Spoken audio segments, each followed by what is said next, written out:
जी, तो आज हम सेशन स्टार्ट ले रहे हैं न्यूमेरिकल्स के लिए और उसमें हम सबसे पहले तो ऑब्जर्व ये करेंगे कि हमारे पास जो सेक्शन है किस तरह से है किताब में स्टार्ट किया है। स्टार्ट जो हुआ है वो वेव्स की चैप्टर से स्टार्ट हुआ है और वेव्स के जो चैप्टर है इसमें हम ये देखेंगे कि ये चैप्टर नंबर 10 है या यूनिट 10 है और यूनिट 10 में जो बात हो रही है वो क्या, वो बात हो रही है वेव्स की। वेव्स की जो टाइप बनती हैं वो कौन कौन सी होती हैं। एक कहलाती है मैकेनिकल वेव, ठीक है, या हम यूँ कहेंगे material wave. Material wave, material wave में जो हमारा डिस्कशन है वो दो किस्म की है। एक है ट्रांसवर्स वेव, ठीक है, और दूसरी कौन सी है, लॉन्गिट्यूडनल वेव।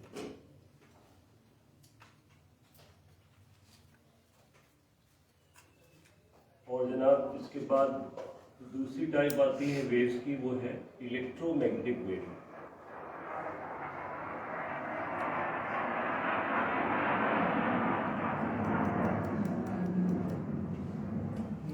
ये नॉन मेटल वेव है, नॉन मटीरियल वेव, ठीक है, जिसको हम नाम देते हैं क्या, इलेक्ट्रोमैग्नेटिक वेव। हमारा जो पहला यूनिट है वो यूनिट 10 है, यूनिट 10, ठीक है, जो कि ट्रांस वेव के ऊपर है। इसके बाद हम लॉन्गिट्यूडनल वेव की बात करें तो ये बनता है यूनिट 11, ठीक है, और इलेक्ट्रोमैग्नेटिक वेव जो है ये बनता है यूनिट कौन सा है, 12, यूनिट 12। तीनों के तीनों जो है वो वेव से मुताल्लिक है, ताल्लुक वेव से है, ठीक है। पहले हम बात करेंगे वेव में ट्रांसवर्स वेव की, जिसके अंदर आपने जो फॉर्मूले पढ़े हैं वो कौन कौन से फॉर्मूले पढ़े। V equals to F lambda, एक बात ये वेलोसिटी, वेव वेलोसिटी, ठीक है ना। फिर आपने इसमें इससे पहले जो चीज़ें पढ़ी हैं उसमें क्या है, एक तो टाइम पीरियड है, time period of simple pendulum 2 pi under root L upon G और T is equals to 2 by under root M upon K। ये M अपॉन K किसके लिए, इलास्टिक ऑब्जेक्ट्स के लिए, ठीक है। जैसे स्लिंकी है, स्प्रिंग है, तो इलास्टिक ऑब्जेक्ट है और उसकी जो मास के साथ अटैच है और जब हम उसको डिस्टर्ब करते हैं उसमें वाइब्रेशन प्रोड्यूस होती है, तो उसका formula T is equals to pi under root L upon G। Mention कर दूं इसमें यहाँ पर कि ये सिंपल पेंडुलम है, सिंपल पेंडुलम नोट कर लीजिए आप अपने पास, और ये है क्या, स्लिंकी। स्लिंकी से मुराद स्प्रिंग। ये स्प्रिंग जो है वो यूजुअली हॉरिजॉन्टल स्प्रिंग के कॉन्सेप्ट में लिया जा रहा है, नहीं तो ये जो है वो वर्टिकल हैंग होने की सूरत में भी हो सकता है, लेकिन हम इसको हॉरिजॉन्टल में लिखते हैं। ये वाला जो है ये क्या है, वेव वेलोसिटी।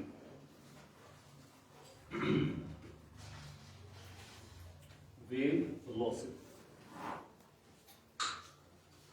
इसके बाद जो चीज इसमें है टाइम पीरियड के हवाले से हम देखें तो time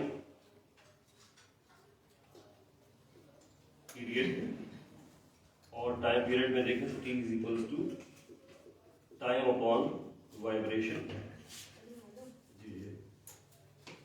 time upon vibration.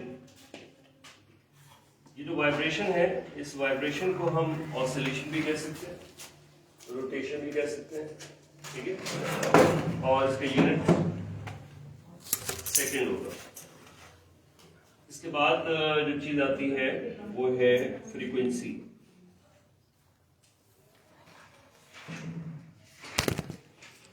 Frequency का formula F is equals to vibration upon time. Vibration upon time है, वाइब्रेशन का कोई यूनिट नहीं होता तो वाइब्रेशन पर सेकंड भी कहला सकता है। इसको इसके कई एक नाम इसके यूनिट के हो सकता है। वाइब्रेशन पर सेकंड भी हो सकता है, ऑसिलेशन पर सेकंड भी हो सकता है, ठीक है। और क्या कहते हैं, रोटेशन पर मिनट भी हो सकता है, ठीक है। रोटेशन पर मिनट भी हो सकता है ये। और मोस्ट प्रोबेबली जो हम इसे इस्तेमाल करते हैं वो यूनिट होता है हर्ट्ज। इस हर्ट्ज को सिर्फ Hz से रिप्रेजेंट किया जाता है। This is the unit of frequency.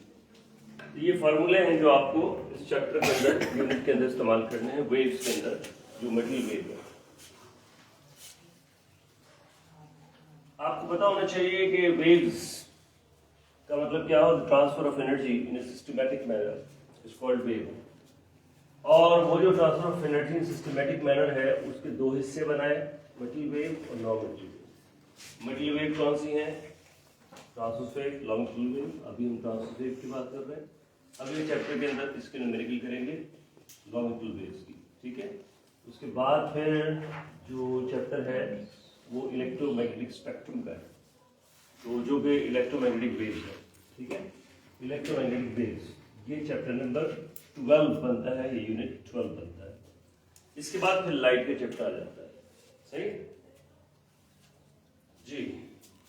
Note कर लिया आपने, तो इसके न्यूमेरिकल्स करते हैं। जरा किताब निकालिए, किताब है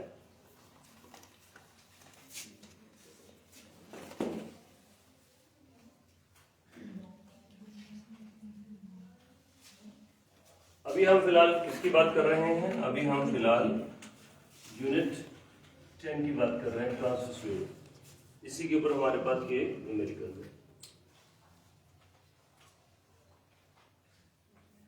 question number 1, what is the wavelength of radio wave broadcasted by the radio station with a frequency of 13 kilohertz और इसमें स्पीड ऑफ रेडियो वेव दिए हुए 3 × 10⁻⁸ मीटर पर सेकेंड।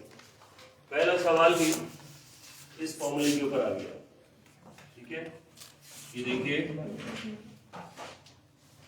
जो पहला क्वेश्चन है, अब इसमें क्योंकि वक्त कम होगा तो मैं जरा तेजी से इसके डेटा बनाते जाऊंगा, इसका फॉर्मूला लिख दूंगा, क्योंकि calculation is not a problem. असल चीज होती है कि आप कौन सा सवाल के अंदर, टेक्स्ट के अंदर से न्यूमेरिकल का डाटा किस तरह से निकाल रहे हैं, तो वो डाटा हम निकालना सीखेंगे। तो पहला क्वेश्चन है, क्वेश्चन नंबर 1 यूनिट 10 का, और इसमें बात की गई है कि what is the wavelength of radio wave.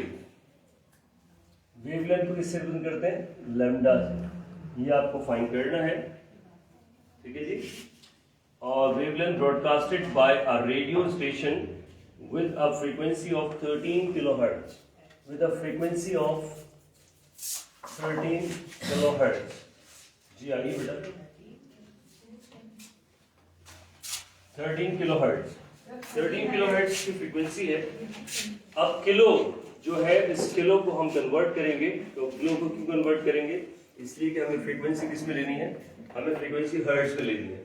जब फ्रीक्वेंसी हर्ट्ज में लेनी है तो किलो, किलो का मतलब क्या हुआ, किलो का मतलब क्या होता है, किलो का मतलब क्या होता है 1000, ठीक है ना, 1000 हो गया, तो ये 13,000 बन गए, 13,000 हर्ट्ज। हमने किलो को 3 किलो के साथ ऐड करा दिया इसके साथ में, किलो हर्ट्ज, ठीक है ना। अब वो बात नहीं होगी कि आप उसको 1000 से मल्टीप्लाई करें, वो 9th क्लास में सिलसिला खत्म हो गया। अब 10th क्लास वाली बात करो, ठीक है ना। किलो का मतलब 1000, हमने 3 जीरो के साथ लगा दिया, 1000 का मतलब 3 जीरो, ठीक है। जबकि वेलोसिटी ऑफ वेव दी हुई आपको 3 × 10⁸ मीटर पर सेकेंड। अब जनाब इसमें हम देखेंगे कि v = f लैम्डा अप्लाई हो रहा है, और v = f लैम्डा जो इसमें अप्लाई हो रहा है लगा दीजिए। वेलोसिटी 3 into 10 power 8 मीटर पर second is equal to F कितना है 13,000 है, और लेमडा आपको फाइंड करना है, लेमडा यहीं पर रह गया 3000 3 into 10 power 8 है, इसको ऐसे रहने दीजिए, ये 1300 बल्कि 13,000 है। अच्छा अब ये देखिए मैं करूंगा ये कि पहले 3 को इससे डिवाइड कीजिए, क्या जवाब आ रहा है बताइए। मैं इसको यहाँ पर क्योंकि कॉमन रोटेशन से साइंटिफिक रोटेशन में कन्वर्ट करना पड़ेगा, इसलिए कैलकुलेटर हाथ में रखिए ताकि टाइम वेस्ट ना हो। 2.30 जी 2.30 into 10 into 10 to the power -4। इन्होंने साइंटिफिक कैलकुलेटर से काम किया, तो साइंटिफिक कैलकुलेटर से ये डायरेक्ट 10 की पावर में आंसर आ रहा है, ठीक है। अदरवाइज इसको आना कैसे चाहिए था, इसको आना चाहिए 0.00023, ठीक है। अगर आप इसको 3 को डिवाइड करेंगे 13,000 से तो आपके पास आंसर आएगा 0.00023, लेकिन आप इसको ट्रांसफर कर दें, शिफ्ट कर दें डेसिमल को यहाँ से यहाँ, तो ये कितना हुआ 10 की पावर 4 होगी। ऑलरेडी इसके साथ मौजूद है 10 की पावर 8, क्योंकि हमने जो है वो डिवाइड किया था किसको, हमने सिर्फ इन दोनों को डिवाइड किया था, ठीक है, जिसका आंसर हमारे पास किया आया इस शक्ल में। अब क्या हो गया 10 पावर 8 इसके साथ मौजूद रहेगी। अब 10 पावर 8 बेसिस सेम है, पावर ऐड हो जाएंगी तो क्या आंसर आएगा, lambda is equals to 2.3 into 10 power 4 metre, क्योंकि मीटर लेंथ वेवलेंथ लेंथ की कैटेगरी में आती है, इसका यूनिट मीटर होगा, ठीक है जी। ये तो हो गया पहला क्वेश्चन। सॉल्व इसलिए कर दिया मैंने कहा था मैं सॉल्व नहीं करूंगा, लेकिन सॉल्व इसलिए कर दिया क्योंकि यहाँ पर साइंटिफिक और कॉमन रोटेशन का मामला आ गया, इसलिए मुझे इसको सॉल्व करना पड़ा। अगला है the waves moving in the pond have a wavelength of 1.6 metre. Question number 2 है जिसमें कहा आपको दिया गया है वेवलेंथ, और वेवलेंथ को लैम्डा से रिप्रेजेंट करते हैं, and it is 1.6 metre, 1.6 metre उसकी वेवलेंथ है। और फिर जनाब इसमें कहा गया है कि and a frequency of 0.8 hertz, and frequency F से रिप्रेजेंट की जाती है 0.80 मीटर हर्ट्ज, सॉरी ये फ्रीक्वेंसी इसकी हर्ट्ज में ली जाती है।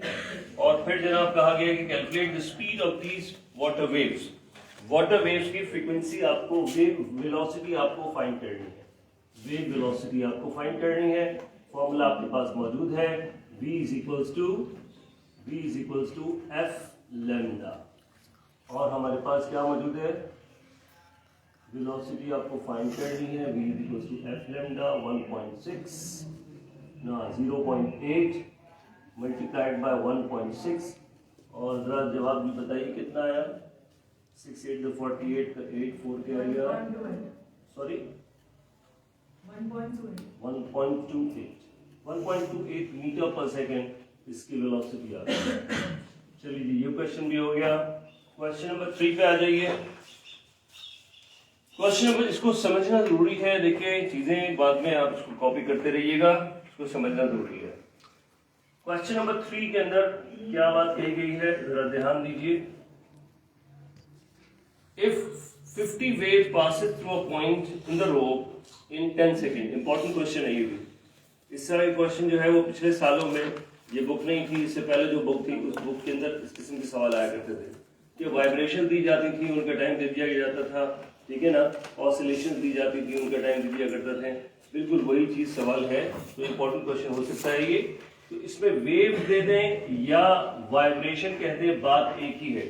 वेव्स कहेंगे तब भी ऐसे लिखा जाएगा, वाइब्रेशन कहेंगे तब भी ऐसे लिखा जाएगा, ठीक है। तो वेव्स कितनी हैं, 50 वेव्स हैं, और 50 वेव्स के पास होने का टाइम उन्होंने बताया है कि 10 सेकेंड। तो टाइम दिया हुआ है 10 सेकेंड, 10 सेकेंड टाइम दिया हुआ, मैंने 10 सेकेंड इस तरह से लिखा है स्मॉल टी के साथ में। मैंने कैपिटल टी के साथ क्यों नहीं लिखा, क्योंकि कैपिटल टी जो है वो टाइम पीरियड होता है, टाइम फॉर वन वाइब्रेशन या वन वेव या वन ऑसिलेशन होता है, और यहाँ पर स्मॉल टी दिया हुआ है वो 50 वाइब्रेशंस का टाइम है, तो इसको मैं स्मॉल टी से रिप्रेजेंट करता हूँ। ये देखिए, ये फर्क आपको पता होना जरूरी है। अगर आपको इन बातों का फर्क नहीं पता होगा तो फिर क्या से क्या हो जाएगा। अच्छा जी, अब यहाँ पर टाइम दिया हुआ है कितना, 10 सेकेंड।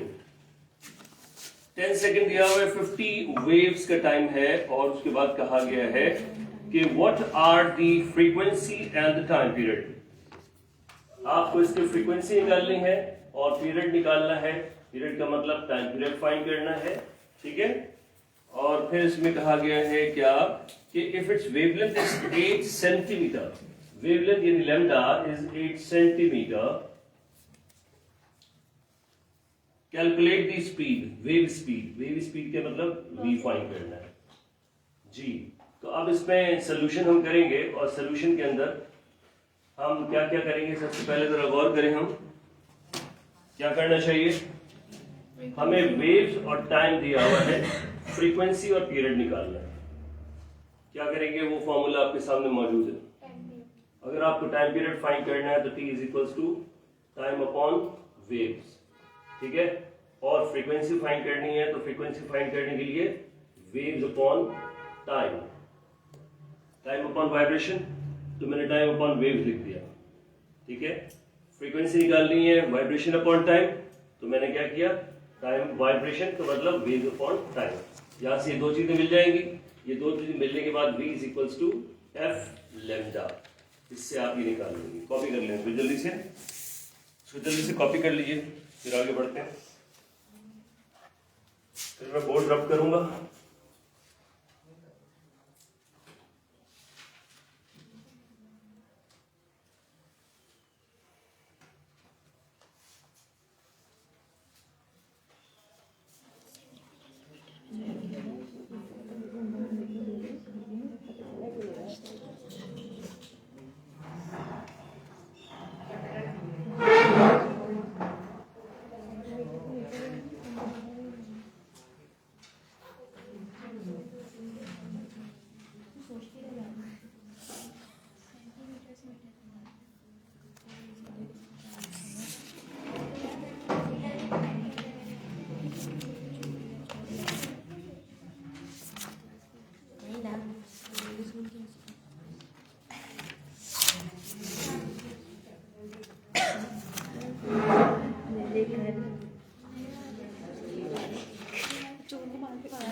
मैंने किया ना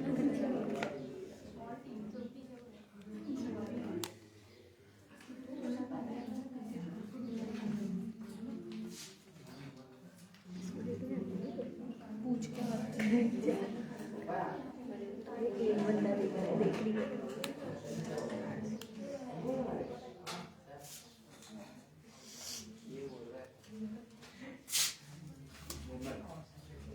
इसको मैं मिटा रहा हूँ। देखिए मैंने जैसे बताया था, मैं दोबारा एक मरतबा रिवाइज कर दूँ, एक दो बच्चियाँ आई हैं बाद में।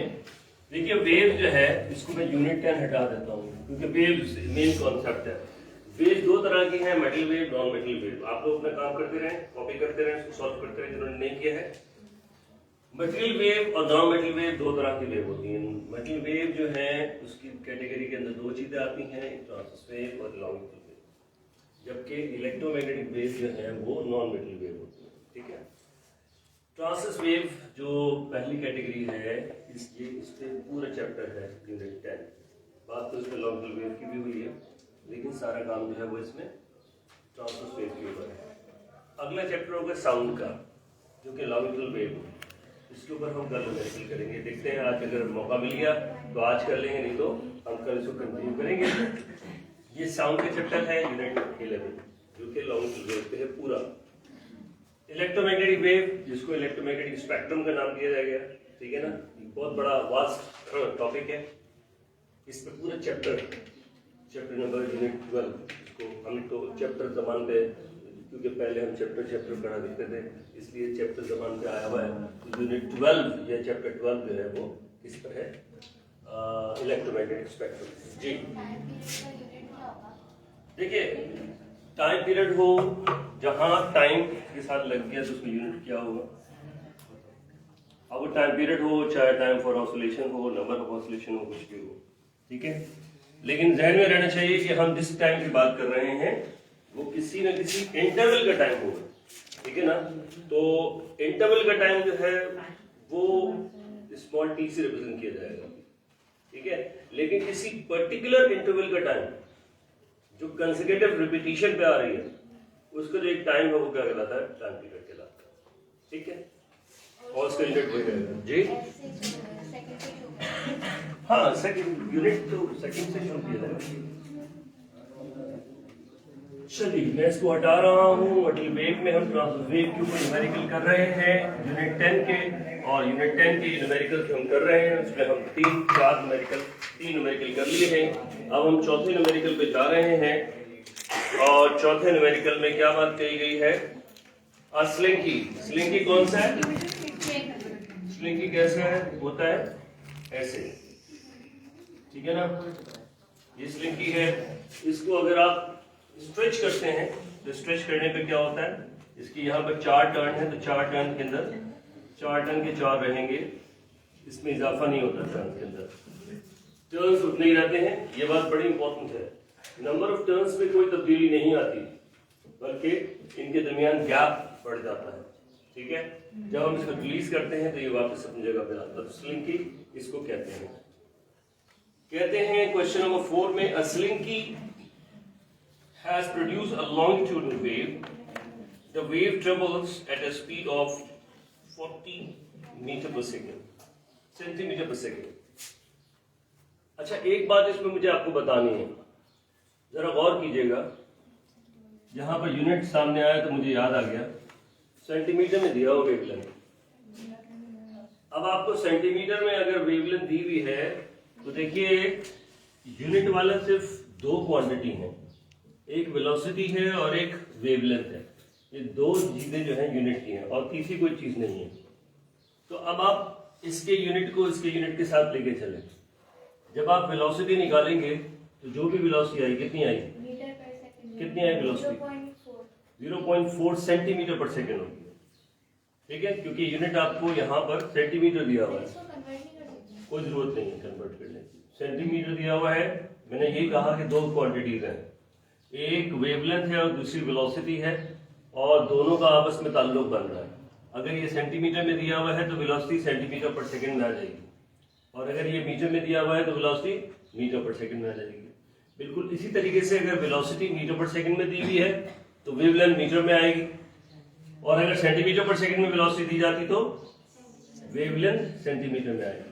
यहाँ इसको कन्वर्ट करने की जरूरत नहीं है, ठीक है। मैं आपको यही बात बताता जाऊंगा कि कहाँ यूनिट कन्वर्ट करने की जरूरत है और कहाँ नहीं है। ये अमूमन कंफ्यूजन होता है स्टूडेंट्स के दरमियान। देखिए पहला वाला जो मैंने बिठा दिया, वहां किलो हर्ट्ज था, यूनिट हर्ट्ज इस्तेमाल होता है, किलो हर्ट्ज इस्तेमाल नहीं होता, ठीक है ना। तो उसको आप आगे लेके नहीं चल सकते थे, इसलिए किलो हर्ट्ज को हमें हर्ट्ज में कन्वर्ट करना पड़ा, राइट। अगला जनाब स्लिंकी हैज क्वेश्चन नंबर 4 है। ये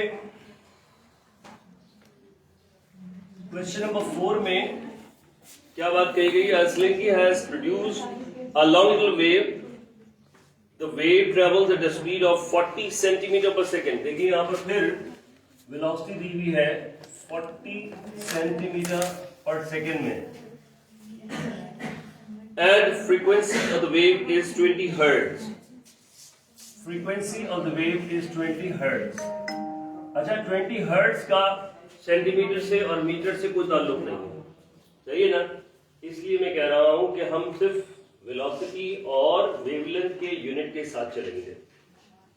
आगे कहा गया है कि what is the minimum separation between the consecutive compressions. आपको पता है कि लॉन्गिट्यूडनल वेव जो होती हैं, लॉन्गिट्यूडनल वेव जो होती हैं उसमें कंप्रेशन होते हैं, रेयर फ्रैक्शन होते हैं, कंप्रेशन होते हैं और रेयर फ्रैक्शन होते हैं, ठीक है ना। तो ये कंप्रेशन इस तरह से, एक कंप्रेशन से दूसरे कंप्रेशन के दरमियान डिस्टेंस वेवलेंथ कहलाता है, सही है। जहां वेव की बात आती है, ट्रांसवर्स वेव की बात आती है, उसकी क्रस्ट एंड ट्रफ है, 2 कंसेक्यूटिव क्रस्ट के दरमियान डिस्टेंस वेवलेंथ है। अब चाहे आप 2 कंसेक्यूटिव ट्रफ्स के दरमियान डिस्टेंस ले लें, ये भी वेवलेंथ होगा, ठीक है ना। तो कंसेक्यूटिव कंप्रेशंस का मतलब क्या हुआ, इस कंप्रेशन से इस कंप्रेशन तक या इस कंप्रेशन से इस कंप्रेशन तक। आप कोई भी दो कंसेक्यूटिव कंप्रेशन ले लें और ये डिस्टेंस क्या कहलाता है, वेवलेंथ। तो हमें क्या मालूम करना है इसमें कहा गया what is the minimum separation between the consecutive compression. इसका मतलब है वेवलेंथ हमें फाइंड करनी है। न्यूमेरिकल में एक चीज समझनी है कि सवाल क्या लिखा हुआ है, इसके अंदर क्या पूछा गया है, क्या दिया गया है। तो उसने कहा है कंप्रेशंस के दरमियान डिस्टेंस, कंप्रेशंस के दरमियान ये एक कंप्रेशन है दूसरा कंप्रेशन है, इसके दरमियान डिस्टेंस वेवलेंथ हमें फाइंड करना है। फॉर्मूला आप लोग जानते हैं, V = F लैम्डा। एक मर्तबा डेटा अगर सही से बन जाता है ना तो फॉर्मूले तो बहुत थोड़े से हैं इसके अंदर, उसको अप्लाई करना इतना मुश्किल नहीं है। लेकिन मामला ये है कि आप कौन सी फिजिकल क्वांटिटी उठा रहे हैं किसी भी वर्ड प्रॉब्लम से, उसका सिंबल क्या है ये हमें याद करना होगा। ठीक है, तो ये क्वेश्चन हो जाएगा, कितना मुश्किल सवाल नहीं है ये। क्वेश्चन नंबर 5 की बात करते हैं और क्वेश्चन नंबर 5 के अंदर क्या बात कही गई है इसको जरा ऑब्जर्व कीजिए। Suppose a student is generating wave in a slinky. Again इस स्प्रिंग की बात हो रही है जिसमें कंप्रेशन तो रेयरफेक्शन यानी लॉन्ग वेव बनेंगी। जब इसको वाइब्रेट करते हैं तो ये कंप्रेशन रेयरफेक्शन बनाता है। तो बात हो रही है कि student hand makes one complete forth and back oscillation। Fourth and back oscillation का मतलब आगे पीछे ऐसे मूवमेंट उसकी हो रही है, ठीक है ना। तो fourth and back oscillation in 0.4 second, fourth and back, ये क्या हुआ, एक वाइब्रेशन कंप्लीट हुई या नहीं हुई? जरा गौर कीजिए, फोर्थ मेरे हिसाब से यूं करके फोर्थ होगा, ठीक है ना। फोर्थ का मतलब आगे की तरफ जाना और बैक का मतलब वापस अपनी जगह पे आना। जहां से निकले थे, जैसे मिसाल के तौर पे झूला झूलते हैं तो स्टार्ट लेते हैं एक्सट्रीम पोजीशन से, यहां से स्टार्ट लिया, आगे गए, वापस आ गए, ये एक वाइब्रेशन हुई। तो ये हमें जो दिया हुआ है 0.4 सेकेंड, ये क्या दिया हुआ है, स्मॉल टी दिया हुआ है या टाइम पीरियड दिया हुआ है? वजह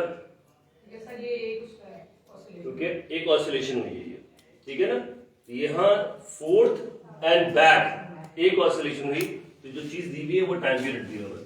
बस यही बात समझने की है, 0.40 second is the time period, not the time. जी आगे कहते हैं कि जनाब the wavelength in the wave in the slinky is 0.6 metre.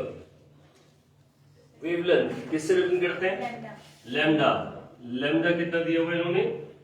0.60 metre, ये दिया हुआ है आपको। और उसके बाद फिर क्या बात कही गई है, find the wave, find the wave, find this wave, determine period, यानी टाइम पीरियड फाइंड करना है। अच्छा, हमने इसको जो है वो कॉन्सेप्चुअल बेसिस के ऊपर टाइम पीरियड लिख लिया, लेकिन इसने फिर कहा है कि टाइम पीरियड मालूम करो। तो हमें पता है यही टाइम पीरियड है, ठीक है ना। इसकी वर्डिंग हम लिख देंगे, इसके आंसर इसकी वर्डिंग लिखनी पड़ेगी। एंड फ्रीक्वेंसी, और इसकी फ्रीक्वेंसी भी फाइंड करनी है। स्लिंकी का पीरियड मालूम करना है और फ्रीक्वेंसी मालूम करनी है, और उसके बाद इसकी वेलोसिटी भी फाइंड करनी है। जो स्लिंकी में वेव प्रोड्यूस हो रही है उस वेव की वेलोसिटी फाइंड करनी है। यहां देखिए ये जो टाइम पीरियड है, तो हम यहां लिखेंगे time for fourth and back is actually time period, which is 0.40 second. अब फ्रीक्वेंसी की बात करें, frequency is the reciprocal of time period. कैसे पता चला? क्योंकि टाइम पीरियड का फॉर्मूला टाइम अपॉन वाइब्रेशन है और फ्रीक्वेंसी का फॉर्मूला वाइब्रेशन अपॉन टाइम है, तो दोनों एक दूसरे के रेसिप्रोकल है। तो हमने लिख दिया कि frequency is the reciprocal of time period. तो जो टाइम पीरियड आपके पास है उसका आप रेसिप्रोकल कर लेंगे, फ्रीक्वेंसी आ गई। अब उसके बाद V = F लैम्डा, यहां से आप निकाल लेंगे वेलोसिटी, वेव वेलोसिटी जो कि स्लिंकी में प्रोड्यूस हो रही है। इसके बाद जनाब अगला सवाल है क्वेश्चन नंबर 6। क्वेश्चन नंबर 6 में कहा गया है, क्वेश्चन नंबर 6 में कहा गया है जनाब कि if 80 compressions passes through a point in spring in 20 second, बताइए क्या दिया हुआ है। जरा गौर से सुनिए भाई, आपको मैं कॉपी करने का मौका दूंगा, आप जरा जल्दी हम चाह रहे हैं कि ज्यादा से ज्यादा सवालात जो है वो आज हो जाए, क्योंकि 1 घंटे की क्लास है। 1 घंटे के सेशन के अंदर हमें मैक्सिमम क्वेश्चंस कवर करने हैं ताकि इन 3 दिनों में ज्यादा से ज्यादा न्यूमेरिकल हो सके, ठीक है ना। और शुरू की चैप्टर्स में ज्यादा न्यूमेरिकल है, खास तौर पे 13 चैप्टर के अंदर आके, क्योंकि वैरायटी ऑफ क्वेश्चंस हैं उसमें। कॉन्केव मिरर, कॉन्वेक्स लेंस भी है, मिरर भी है, दोनों पे न्यूमेरिकल है। इसलिए हम इन 3, 4, 5 चैप्टर्स जो हैं या 6 चैप्टर्स को अगर कवर कर लेते हैं तो काफी हद तक न्यूमेरिकल का हिस्सा कवर हो जाता है। बाकी ये है कि थोड़े थोड़े से न्यूमेरिकल है, लेकिन बहरहाल इलेक्ट्रिसिटी के अंदर भी अपनी जगह पर न्यूमेरिकल इंपॉर्टेंट है जी। तो इसमें कहा गया है क्या कि 80 compression passes through a point in 20 second. क्या दिया हुआ है? टाइम। कंप्रेशन दिए हुए, कंप्रेशन दिए हुए हैं। कंप्रेशंस कितने हैं? 80। और इसका टाइम कितना दिया हुआ है? 20 सेकंड दिया हुआ है। ये वही वाली बात हो गई, वेव्स और टाइम। तो यहाँ पर दिया हुआ कंप्रेशन और टाइम। कंप्रेशन से कंप्रेशन तक, सुनिए ना, कंप्रेशन से कंप्रेशन तक क्या कहलाता है? वेव। अभी मैं लेंथ की बात नहीं कर रहा। कंप्रेशन से कंप्रेशन तक क्या है? ये एक वेव है, ये देखो, ये एक वेव है, ये जिसपे कंप्रेशन रेरफेक्शन आ रहा है। 2 कंप्रेशन ले लो, दो क्रस्ट ले लो, 2 ट्रफ ले लो, 2 कंप्रेशन ले लो, 2 रेरफेक्शन ले लो, ये कहलाती है वेव। और कितनी वेव गुजर रही है? कितने कंप्रेशन है? 80 कंप्रेशन, उसका मतलब है 80 वेव्स है। और 80 वेव्स का टाइम कितना दिया हुआ है? 20 सेकंड्स। तो क्या मैं इसको कैपिटल टी से लिखूं? स्मॉल टी से। क्यों? एक ऑसिलेशन का एक कंप्रेशन से कंप्रेशन तक का डिस्टेंस नहीं, टाइम नहीं है, ठीक है ना, इसलिए मैंने इसको स्मॉल टी से रिप्रेजेंट किया। अच्छा जी, फिर क्या कहा? Calculate the frequency and the period. Frequency find करनी है और पीरियड फाइंड करना है, टाइम पीरियड फाइंड करना है आपको। आगे पर क्या बात कही गई है कि जनाब, if 2 consecutive compressions are 8 centimetre apart, 8 centimetre apart. अब देखो क्या दिया हुआ है? If 2 compressions are 8 centimetre apart, यानी कंप्रेशन से कंप्रेशन तक का डिस्टेंस कितना दिया हुआ है? 8 सेंटीमीटर। क्या दिया हुआ है? वेवलेंथ दी हुई है 8 सेंटीमीटर। इसीलिए मैं कह रहा हूं कि तवज्जो दो, क्योंकि छापी लगाना तो कोई मसला नहीं है। मसला क्या है कि किस तरीके से आप न्यूमेरिकल के अंदर से डाटा निकालेंगे, ये सबसे बड़ा प्रॉब्लम है, ठीक है। तो कंप्रेशंस कितने हैं? कंप्रेशंस तो 80 हैं और 2 कंसेक्यूटिव कंप्रेशन के बीच डिस्टेंस वेवलेंथ 8 सेंटीमीटर दिया हुआ है। कैलकुलेट द वेव स्पीड, और आपको वेव स्पीड ऑलमोस्ट सब एक जैसे ही सवालात हैं। सिर्फ और सिर्फ जो फर्क है वो किस बात का है कि आप उठा कैसे रहे हैं चीजों को, ठीक है ना। आपने क्या उठा रहे हैं, कहाँ आपको वेवलेंथ दिया हुआ है, कहाँ फ्रीक्वेंसी दी हुई है, कहाँ टाइम पीरियड दिया हुआ है, इस चीज को समझना है। फ्रीक्वेंसी आपको पता है, यहाँ कहा कि वेव्स अपॉन टाइम फ्रीक्वेंसी है, यहाँ हम क्या कहेंगे? Compression upon time. फ्रीक्वेंसी निकाल ली, टाइम पीरियड क्या होगा? टाइम अपॉन कंप्रेशन हो जाएगा। उसके बाद v is equals to F lambda, ठीक है जी, ये हो गया। बस ध्यान दीजिए, आपको मौका मैं दूंगा, मैं बार बार कह रहा हूं, कॉपी करने का मौका दूंगा। ज्यादा इंपॉर्टेंट चीज जो है वो अंडरस्टैंड करना है, इसको अंडरस्टैंड कीजिए। नेक्स्ट प्रॉब्लम क्या कहती है जनाब? नेक्स्ट प्रॉब्लम कहती है क्वेश्चन नंबर 7। क्वेश्चन नंबर 7 में कहा गया है, जब कंटिन्यूटी के साथ में चीज को समझना शुरू कर देते हैं ना, अभी इतने सवाल हो रहे हैं, मैं कंटिन्यू करवा रहा हूं, तो रिपीटिशन हो रही है, बार बार वो चीजें आ रही हैं, तो दिमाग में बैठती जाएंगी। लेकिन इन द मीन टाइम अगर आप कॉपी करना शुरू कर देंगे तो फिर सारी बातें निकल जाएंगी। Waves on a swimming pool propagate 0.9 meter per second। क्या दिया हुआ है? 0.90 मीटर पर सेकेंड। क्या दिया हुआ है? वेलोसिटी। ये वेव वेलोसिटी दी हुई है, स्विमिंग पूल में प्रोड्यूस हो रही है, ठीक है। वाटर पूल में जाए, वाटर पूल में जब जाते हैं तो वाटर पूल के अंदर वो जो वेव बनती हैं तो उन वेव्स की बात हो रही है। कितनी जा रही है, वेलोसिटी क्या है 0.490 मीटर पर second. If you splash the water at the end of the pool, observe the wave go to the opposite end, reflect and return in 30 seconds. कितनी देर में वापस आ रही है? 30 सेकेंड में वापस आ रही है। जा रही है वेव और वापस आ रही है कितने? 30 सेकेंड में। अच्छा, अब इस चीज को समझना है जरा सा। How far away is the other and of the pool? कितना टाइम लग रहा है? 30 सेकेंड। हाउ फार अवे, इसमें डिस्टेंस दिया हुआ है। अब देखिए इसमें बात तो वेव की कही गई है, लेकिन इसमें कॉन्सेप्ट जो है वो 9th क्लास में जो आपने पढ़ा था वो कॉन्सेप्ट आ रहा है। ठीक है, डिस्टेंस और टाइम का कॉन्सेप्ट है, डिस्टेंस और टाइम का कॉन्सेप्ट है। ठीक है, वेलोसिटी आपको मालूम करनी है, वेलोसिटी आपको दी भी है। सिंपली आप इसके अंदर अप्लाई करेंगे S is equals to VT। अब देखो एकदम से ही तब्दील हो गई बात, ठीक है ना। हम इसको V is equals to F lambda से करने के लिए जाए तो इसमें कोई पॉसिबिलिटी नजर नहीं आ रही।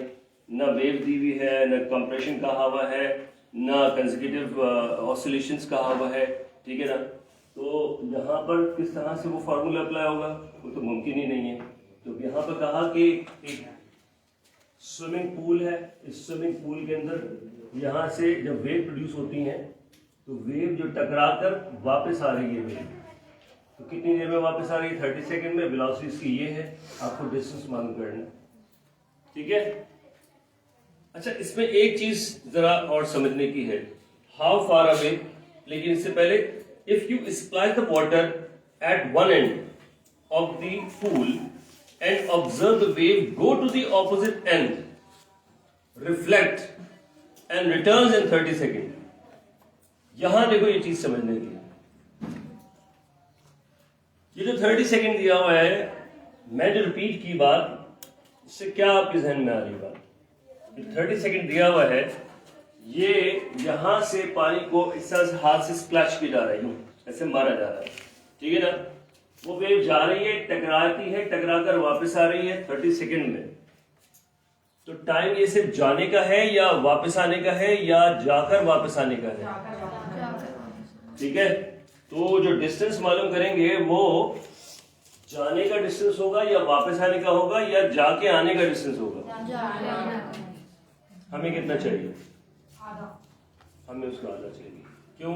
उसने कहा है कि आपको इस पूल की लेंथ फाइंड करनी है। समझ आई बात? ये जो टाइम आपको दिया हुआ है वो जाकर वापस आने का टाइम है। समझ आ रही बात?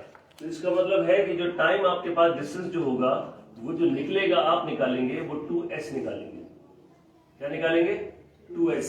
2s निकालने के बाद आप उसको 2 से डिवाइड कर देंगे सिंपली।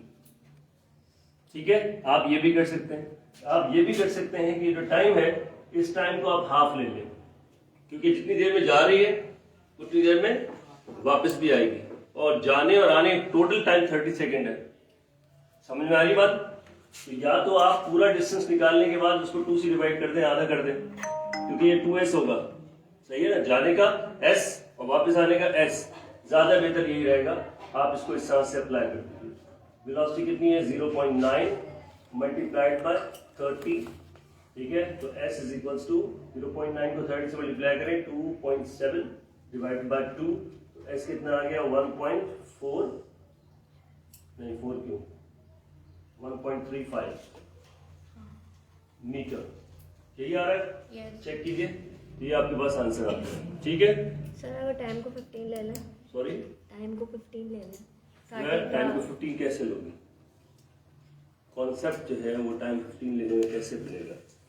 उसने कहा है कि जाकर वापस आने का टाइम 30 सेकेंड है, तो हमने पूरा 30 सेकेंड रख दिया। आधा घंटा। हमने कहा जाने का टाइम s और वापस आने का टाइम, सॉरी डिस्टेंस s जाने का और वापस आने का डिस्टेंस s। तो जो डिस्टेंस हम इसमें कैलकुलेट करेंगे वो ट्वाइस होगा, ठीक है ना। आप इसको यूं भी कह सकते हैं कि आप इसको कह दें, इसको आप d कह दें, late d be the width of pool.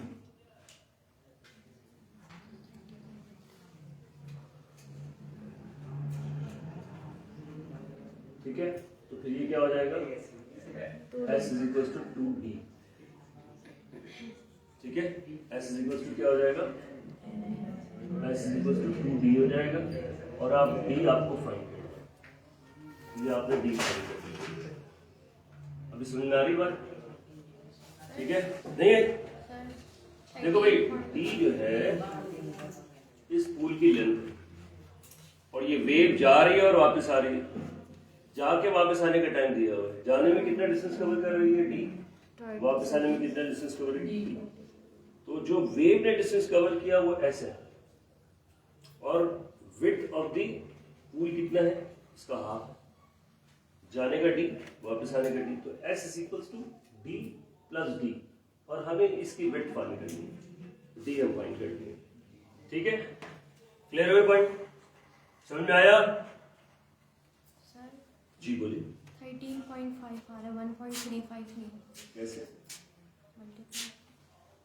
अच्छा हाँ, ये 0 से ये हुआ ना, ये पूरा 27 और ये 13.5, करेक्ट, सही। अच्छा जी, अगला सवाल है क्वेश्चन नंबर 8। क्वेश्चन नंबर 8 में क्या कहा गया है जी? पॉइंट क्यों हटाया? इसलिए देखो, डेसिमल उड़ाओ, 1 के साथ एक 0 आएगा, 0 0 कैंसिल हो गया, 9 3 27। कैलकुलेटर से कैलकुलेट करके देखो। A simple oscillating pendulum has a length of 80 centimeter. Length of 80 centimeter. Calculate its period. Time period find करना है इसका, और इसके टाइम पीरियड फाइंड करने के लिए हमें पाई की वैल्यू 3.142 या 22/7, ठीक है, और एक्सेलरेशन ड्यू टू ग्रेविटी जो है वो 9.8 मीटर पर सेकंड स्क्वायर रखी जाएगी। लेकिन ये लेंथ दी हुई है सेंटीमीटर में, acceleration due to gravity metre per second square है। अब देखो यहाँ पर मुझे यहाँ पर यूनिट को चेंज करने की जरूरत पड़ रही है, अभी तक मैंने नहीं किया। यहाँ पर क्यों चेंज करने की जरूरत पड़ रही है, ये सेंटीमीटर में है और ये मीटर में है, तो ये मीटर पर सेकंड स्क्वायर को अब मैं सेंटीमीटर पर सेकंड स्क्वायर नहीं कर सकता, तो मैं इसको कन्वर्ट कर सकता हूँ। तो यहाँ इसके अंदर कन्वर्जन होगी, ठीक है, और इसमें क्या होगा, इसमें होगा 80 डिवाइडेड बाय 100, 0.8 कितना हो गया, 0.8 मीटर। ये आ गई सही, सॉरी 0.8 मीटर। अच्छा जी, calculate its period and frequency, और फ्रीक्वेंसी भी फाइंड करनी है आपको, ठीक है। जी की वैल्यू उसने कहा 9.8 मीटर पर सेकंड स्क्वायर। लो सॉल्यूशन देखिए, time period of simple pendulum का फार्मूला क्या है, T is equal to 2 pi under root L over G। इसमें आप वैल्यूज पुट कीजिए, जरा जल्दी से मुझे बताइए इसका आंसर। 3.142 से मल्टीप्लाई करें तो कितना आता है, 6.28, 0.8 डिवाइड बाय 9.8 कितना होता है, कैलकुलेट करके बताइए जल्दी से। 6.28 और ये रूट में मल्टीप्लाई कीजिए, सॉरी डिवाइड कीजिए, इसके बाद रूट लीजिए, कितना आ रहा है, डिवाइड करके रूट ले कितना आ रहा है, रूट लेके बताइएगा। अंडर रूट 0.8 डिवाइड बाय 9.8,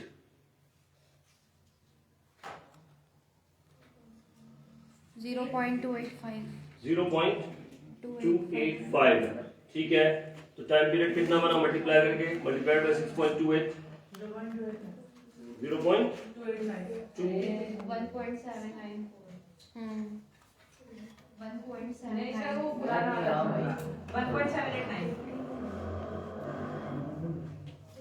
1.78 ये आ गया टाइम पीरियड। और फ्रीक्वेंसी कैसे निकाले, फ्रीक्वेंसी कैसे निकाले, 1/t, the reciprocal of time period is frequency. कितना हो गया, 794 है। कैलकुलेटर में आफ्टर डेसिमल 4 प्लेसेस रखो, कुछ और जवाब आएगा, 6 प्लेसेस रखो कुछ और जवाब आएगा, 2 प्लेसेस रखो कुछ और जवाब आएगा। सही है, इसलिए इससे इतना ज्यादा परेशान होने की जरूरत नहीं है। अगर आपस में मैच ना कर रहा हो ना तो फिर नंबर ऑफ डिजिट्स को कम ज्यादा करके देखो, करीब करीब वही आ रहा है, ओके सही है। F is equals to 0.55 hertz, ये इसकी क्या आ गई, फ्रीक्वेंसी। ठीक है जी, ये यूनिट तो कंप्लीट हो गया न्यूमेरिकल्स के हिसाब से।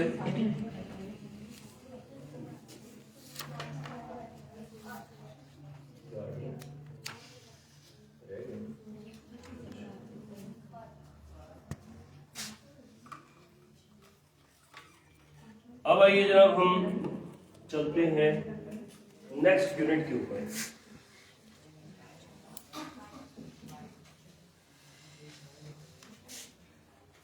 कॉपी कर लें आप जल्दी से, जिन्होंने कॉपी नहीं किया जल्दी से कॉपी कर लो।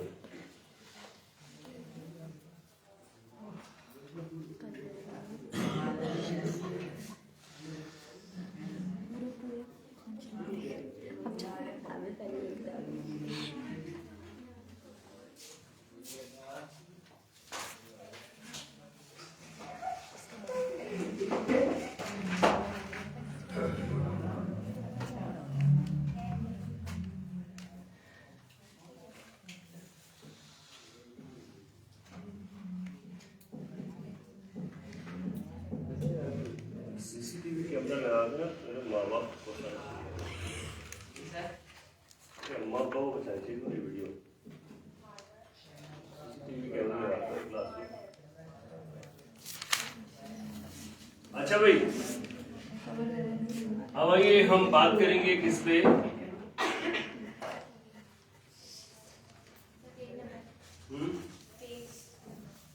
Page number 40।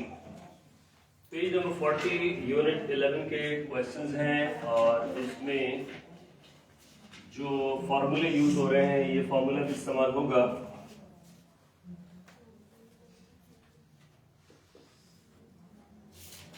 इसमें एक formula velocity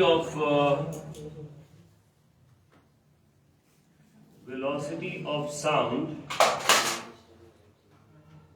at T temperature, T degree Celsius.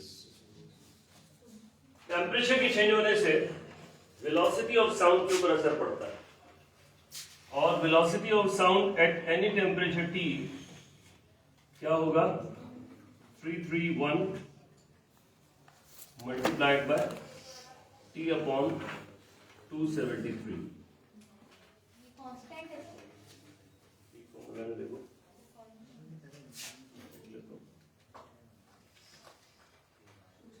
ये फॉर्मूला है किसी भी टेम्परेचर पे वेलोसिटी ऑफ साउंड निकालने के लिए। सही लिखा है, मैं करता हूँ।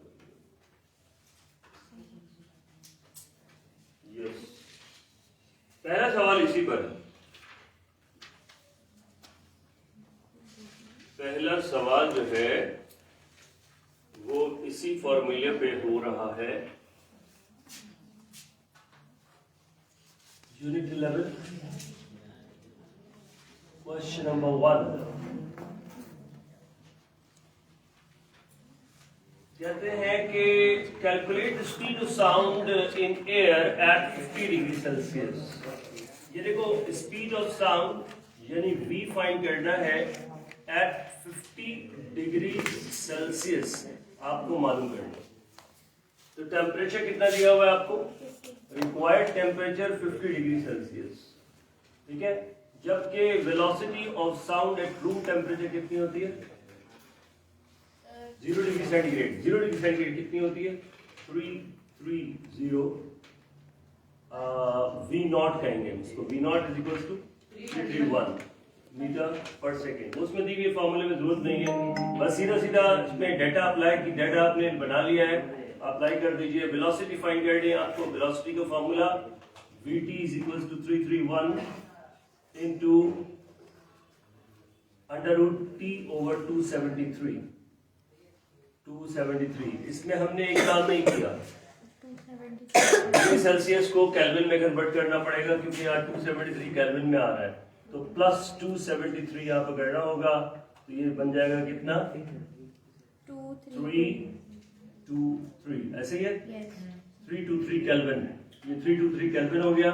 331 मल्टीप्लाई अंडर रूट आ गया 323 डिवाइड बाय 273, कितना बन गया, डिवाइड करें इसको, 331 मल्टीप्लाई कितना बना 1.08।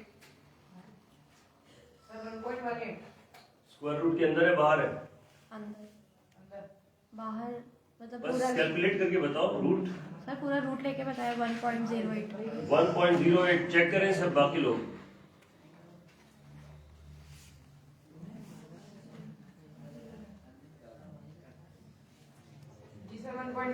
मल्टीप्लाई करें 331 से 360.037। 360 चेक करें, अराउंड 360 मीटर पर सेकेंड ये आ गया, ठीक है।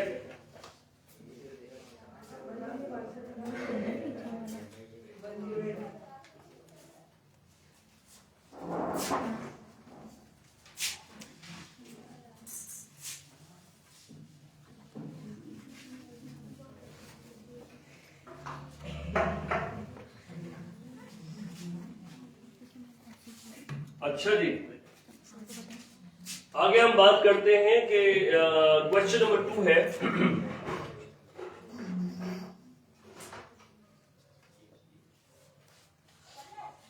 क्वेश्चन नंबर 2 में कहा गया है कि a person has an audible range of 20 to 20 kilohertz, 20 hertz to 20 kilohertz.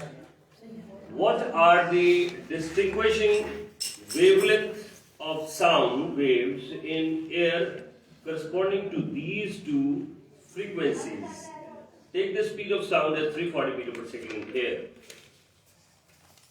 आपको पता है कि ह्यूमंस की जो फ्रीक्वेंसी की रेंज है लिस्टिंग वो 20 हर्ट्ज से लेकर 20 किलो हर्ट्ज तक है। 20 किलो हर्ट्ज का मतलब 20,000, तो 20 अपनी जगह रहा, 1000 की जगह मैंने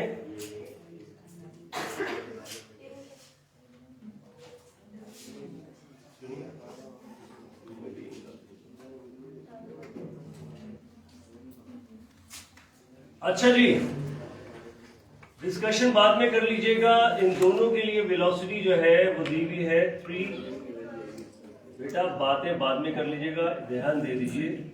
340 मीटर पर सेकेंड। उसने कहा है कि what are the distinguishing wavelengths, यानी इस फ्रीक्वेंसी के ऊपर वेवलेंथ क्या होगी और इस फ्रीक्वेंसी पर वेवलेंथ क्या होगी। वेलोसिटी ऑफ साउंड जो है वो सेम है, वेलोसिटी ऑफ साउंड में कोई तब्दीली नहीं हो रही, ठीक है ना। हवा में आवाज की वेलोसिटी पे कोई असर नहीं होता। आवाज बारीक होती है और भारी होती है, ठीक है। बारीक आवाज कौन सी है 20,000 हर्ट्ज की, और भारी आवाज कौन सी है 20 हर्ट्ज की। भारी आवाज का मतलब low frequency, low frequency wavelength ज्यादा होती है, हाई फ्रीक्वेंसी वेवलेंथ कम होती है। क्योंकि आप देखें V = m लैम्डा है, ये कांस्टेंट रहेगा। अगर ये 2 है, ये 6 है, तो आंसर 12। ये 3 होगी, ये 4 होगा, आंसर 12, सही है। और ये 4 होगा, ये 3 होगा, आंसर 12। ये 6 होगा, ये 2 होगा, आंसर 12। तो इस पे कोई तब्दीली नहीं आ रही, ठीक है ना। यहां पर हम देख रहे हैं कि फ्रीक्वेंसी बढ़ती जा रही है और वेवलेंथ कम होती जा रही है, लेकिन वेलोसिटी सेम रह रही है। तो कॉन्सेप्ट क्या है कि आवाज में बारीक आवाज हो या लड़कियों की आवाज हो, बारीक आवाज या लड़कों की आवाज हो, वेलोसिटी ऑफ साउंड में कोई तब्दीली नहीं होगी। चाहे चिड़िया की आवाज हो, चाहे ढैंचू ढैंचू की आवाज हो, वेलोसिटी ऑफ साउंड में कोई तब्दीली नहीं होगी। अगर तब्दीली होगी तो फ्रीक्वेंसी में तब्दीली होगी। इससे फर्क पता चलता है कि म्यूजिकल साउंड है, नॉइज है, या किसी चरिंद परिंद की आवाज है, या किसी जानवर की आवाज है, किसी इंसान की आवाज है, क्या आवाज है। ये फ्रीक्वेंसी हमें बता रही होती है, ठीक है।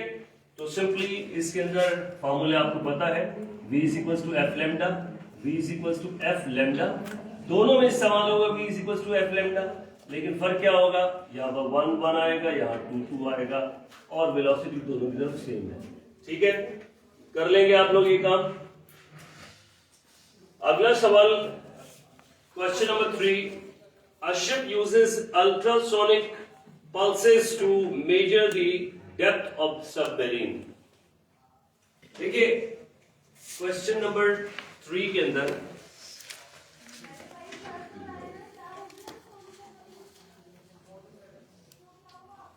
ये आपको पता होना चाहिए कि ये समंदर है और उसके ऊपर एक शिप चल रही है। काफी अरसे से ये सिलसिला हो चुका है कि depth of the sea bed या फिर नीचे फ्लॉक ऑफ फिशेस चल रहे होते हैं, उनको ऑब्जर्व करने के लिए पानी के अंदर इलेक्ट्रोमैग्नेटिक वेव नहीं चलती, क्योंकि पानी मटेरियल है तो मटेरियल वेव चलेगी, और मटेरियल वेव जो चलेगी तो कौन सी होगी, लॉन्गिट्यूडल वेव या ट्रांसवर्स वेव। तो लॉन्गिट्यूडल वेव जो है वो पानी के अंदर चलती है, तो अल्ट्रासाउंड उस मकसद के लिए इस्तेमाल की जाती है, ठीक है। आप यहाँ से इन्होंने क्या बात कही है जरा गौर कीजिए। A ship uses ultrasonic pulses to measure the depth of the submarine। यहाँ से ये वेव निकल रही है और ये निकल के टकराती है, और टकराने के बाद वापस आ रही है, ये कहलाता है इको। इधर ध्यान दो, ध्यान इधर दो, वक्त नहीं हमारे पास कि हम ये सारी बातें करें आपसे। ये वेव जा रही है, टकरा कर रिबाउंड होकर वापस आ रही है, ठीक है ना, और इससे इसकी डेप्थ मालूम करनी है, जिस तरह से अभी इन्होंने वो वाला सवाल किया था पिछले चैप्टर के अंदर, ठीक है ना, कि वेव यहाँ से स्प्लैश किया गया पानी को, और पानी से वेव जो है उधर जाकर टकरा कर 30 सेकेंड में वापस आई। तो इसी तरह से ये वापस आई ऊपर, यहाँ से यहाँ तक हमने डी डिस्टेंस का जिसको कवर किया 2 मरतबा, तो यहाँ से यहाँ तक डेप्थ जो है उसको हम एच कहेंगे, और ये जो आवाज नीचे जाके टकरा कर वापस आएगी वो ट्वाइस दी एच हो जाएगी। एच क्या चीज है, depth of the sea bed, इससे टकरा कर वापस आ रही है, ठीक है ना। ये क्यों होता है, ये इसलिए होता है कि जब समंदर में कोई शिप चल रही होती है और ये डेप्थ कम हो जाती है, तो उसे अपनी डायरेक्शन चेंज करनी होती है या स्पीड कम करनी होती है, नहीं तो वो आगे जाके समंदर के अंदर, क्योंकि वो मट्टी ऊपर आ जाएगी तो वो फंस जाता है, तो उसको कंफर्म करना जरूरी होता है कि डेप्थ कितनी है, सही है। तो ये डेप्थ मालूम करना है अल्ट्रासाउंड के जरिए। अब इसमें कहा गया है कि a ship uses ultrasonic pulses to measure the depth of the submarine। Submarine, अब सबमरीन की बात हो रही है यहाँ पर, डेप्थ किसकी मालूम की जा रही है, सबमरीन। ये सबमरीन है, ठीक है। इस सबमरीन की डेप्थ फाइंड की जा रही है कि उस शिप के नीचे सबमरीन कितना नीचे है। आगे लिखते हैं कि a sound pulsing is transmitted into the sea and the echo मतलब क्या हुआ, रिबाउंड ऑफ साउंड, ठीक है, साउंड जाकर रिबाउंड होकर वापस आई है। क्या है, an echo from the sea bed is received after 40 second. ये सी बेड क्यों हो गया, अभी सबमरीन की बात हो रही है, अभी शिप की बात हो रही है, अभी सी बेड की बात हो रही है, ये हमारे यहाँ का मसला बड़ा है।